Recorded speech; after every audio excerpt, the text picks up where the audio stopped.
Hello guys, আমি Deepak. Welcome back to my channel Deep exclusive. So এখন আমি এই পার্টিকুলার ভিডিওর মধ্যে বেশ একটা ইন্টারেস্টিং এবং দারুণ খবর নিয়ে কথা বলবো, যেটা কিন্তু অলরেডি গতকাল ঘটে গিয়েছে এবং প্রচুর কথাবার্তা হচ্ছে এই পার্টিকুলার বিষয়টাকে নিয়ে।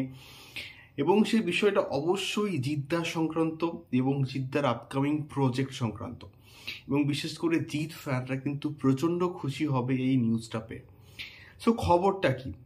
খবরটা হচ্ছে গতকাল কিন্তু জিদ্দাকে আবার একবার কিন্তু সম্মান দেওয়া হয়েছে এবং তাকে আমার এই যে সম্মানটা পাচ্ছে আমার দারুণ কিন্তু লাগছে। এবং সেই প্রোগ্রামটায় কিন্তু জিদ্দা অনেকগুলো কিন্তু কথা বলেন তার মানুষকে নিয়ে, চেঙ্গিজকে নিয়ে।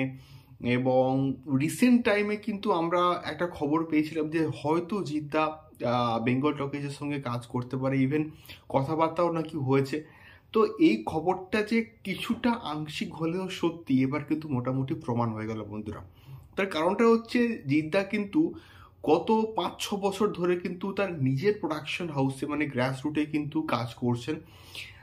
তার মানুষ বলি, তার হচ্ছে রাবণ বলি, তার চেঙ্কিজ বলি এবং তার যে বুমেরাং আসছে, সেই প্রত্যেকটা প্রজেক্টে কিন্তু তার নিজের প্রোডাকশন হাউস থেকে কিন্তু আসছে।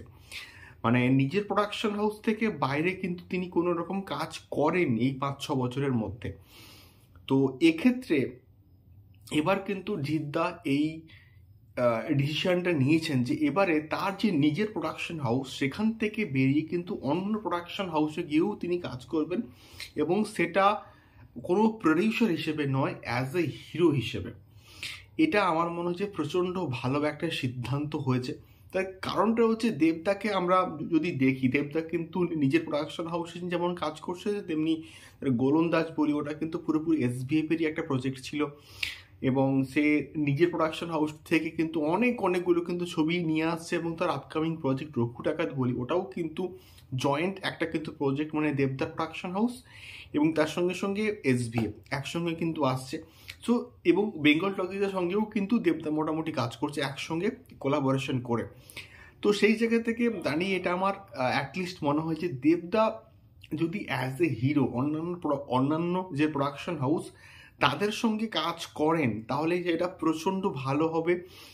এবং দেবদাকে নিজেকে না ভাঙতে হবে। এবং দেবদা বিভিন্ন জনরার কিন্তু ছবি করেছে, সেটা আমি অসুর বলি, সেটা আমি বাচ্চা শ্বশুর বলি, কৃষ্ণকান্তের উইল বলি, এবং আগে যে ফ্যামিলি ড্রামাগুলো করেছেন আমাদের জিদ্দা।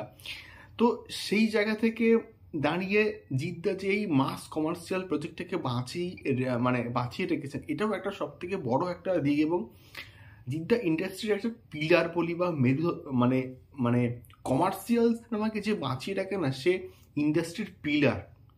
তো সেই জায়গা থেকে দাঁড়িয়ে জিদ্দার এবারে কিন্তু নিজের যে প্রোডাকশন হাউস থেকে বেরিয়ে তিনি যে অন্যান্য যে প্রোডাকশন হাউসের সঙ্গে কাজ করবে, এটা প্রচণ্ড ভালো একটা সিদ্ধান্ত হয়েছে বলে আমি অ্যাটলিস্ট মনে করি। এবং রিসেন্ট টাইমে যে বেঙ্গল টকিজের সঙ্গে যে কথাবার্তাগুলো আসছিল, এবং জিদ্দা কিন্তু এটাও বলছেন যে অন্যান্য অনেকগুলো স্ক্রিপ্ট বলি বা অনেকগুলো হয়তো প্রোডাকশন হাউস থেকে তার কাছে অ্যাপ্রোচেস এসছে। এবং ইন ফিউচারে যদি সব কিছু ঠিকঠাক থাকে, গল্প পছন্দ হয়, তাহলে নিশ্চয়ই কিন্তু জিদ্দা তার নিজের যে প্রোডাকশন হাউস সেখান থেকে বেরিয়ে গিয়ে কিন্তু তিনি কাজ করবেন, এটাই কিন্তু জিদ্দা বলেছেন। এবং এটা প্রচণ্ড ভালো একটা কিন্তু সিদ্ধান্ত হয়েছে। সো এটাই মেনলি বলার ছিল এই ভিডিওর মধ্যে। তোমাদের কি বক্তব্য আমাকে অবশ্যই কিন্তু কমেন্ট করে শেয়ার করতে পারো। এখনকার ভিডিওটা এই অবধি, দেখা হচ্ছে পরবর্তী ভিডিওতে। টাটা।